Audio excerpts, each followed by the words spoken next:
Hello friends, I guess what? I finally got it all figured out. And you want to know what I figured out? I figured out that I don't have to have it figured out. Listen to this. So I'm on a call with a dear friend of mine from New Zealand. Heart's a little broken about the school shooting this week in Denver Public Schools. And it just hits close to home. I know people who work there. I know children who go to school there. In fact, that was where Gigi wanted to go to school. And the entire district is shut down today for Mental Health Day.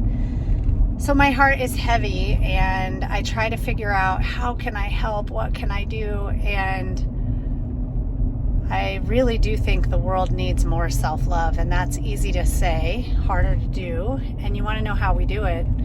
It's just like with trust, it's just like with care. It starts with ourselves, it starts in our own hearts and in our own homes, and that's where we have to look and where we have to place our attention. Yet what gets our attention? The busyness of our day, the devices like the one that you see being held next to me.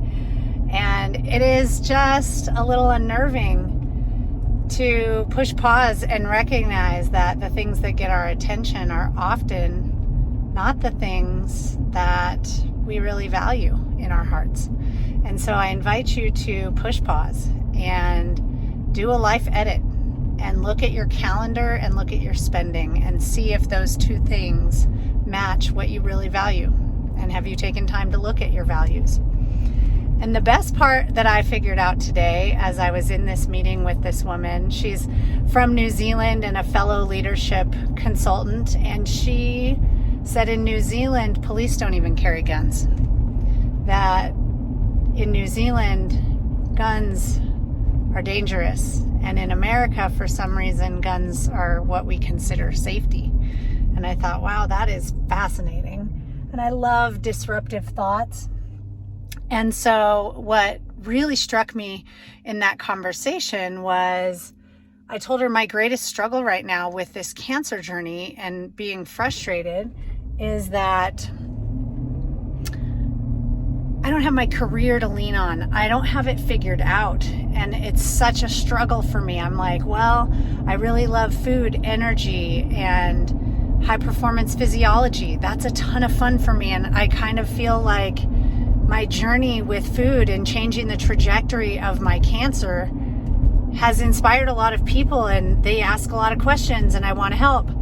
And yet my old self focuses on leadership development and high performance and optimizing teams. And then the part that I've always dreamed of working on is strategic life design. And what do we do when our life gets messy? And how do we turn that mess into our masterpiece? And that turning obstacles into opportunities has been something that, unfortunately, the series of unfortunate events that have occurred in my own life have been opportunities for me to get strong in that, and I want to share that strength with others. And it was so beautiful the moment she said, it sounds like you have a few things to experiment with. And it gave me permission to not have it all figured out, because what I really want to do is create community and have a space where we get together and fire ourselves up in the most authentic versions of ourselves and remove that mask of masculinity that we put on each and every day, the facade of femininity that I'm fine and I'm capable of pleasing everyone and doing everything. And it's leading us to a lot of harm in our lives. And we've endured a lot of trauma in the past few years that we haven't really claimed and healed from. And so I have it all figured out, and the lesson is I don't have to have it figured out.